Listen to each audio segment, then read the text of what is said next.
Elsa's plan is to kill Hitler as he delivers his speech to a packed hall of prominent Nazis. His weapon? A homemade time bomb. He's a trained mechanic. He's a cabinet maker. He has an understanding of how things work. Hitler's speech is to take place in the Burger Braukeller, a massive Munich beer hall.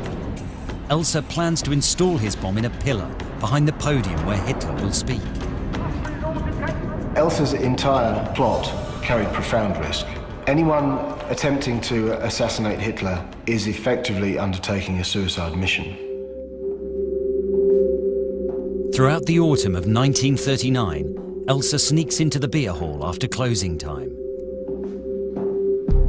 Night after night, he works alone in the dark, carving out a space in the pillar for his bomb. He must have had nerves of steel. He was an extremely brave man. Each morning before the bar opens, Elsa carefully replaces the wood paneling on the pillar, sweeps up his mess, and exits through a back door. Elsa plans to be in Switzerland when his bomb goes off, so he needs a special timer that will run for several days.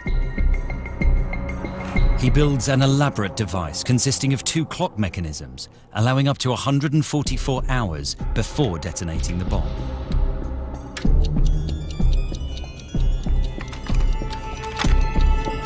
He encloses the timer in a cork-lined box to muffle the telltale ticking.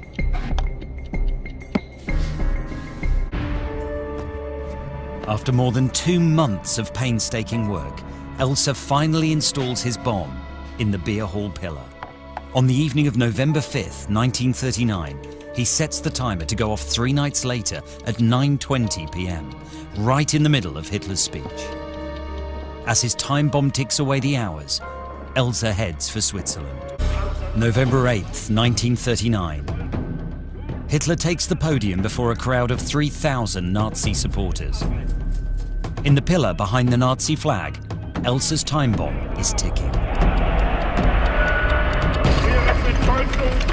But Hitler has made a last-minute schedule change, starting his speech at 8 p.m. instead of 9. Elsa's bomb is set to go off at 9:20, a full hour and 20 minutes away. Now the question is, will Hitler's speech last long enough? Hitler talks for over an hour. He then immediately leaves for the train station. 13 minutes later, Elsa's bomb goes off exactly as planned.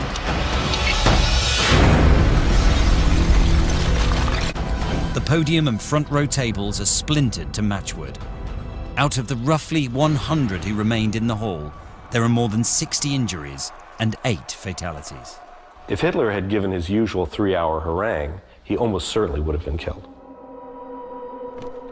Just minutes after the beer hall explosion, Elsa is apprehended at the Swiss border. German border guards find his fence cutters, sketches of the bomb, and a postcard of the beer hall.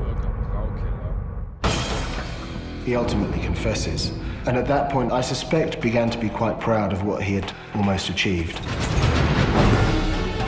Elsa is imprisoned at Dachau, where he's eventually executed. Auf Wiedersehen.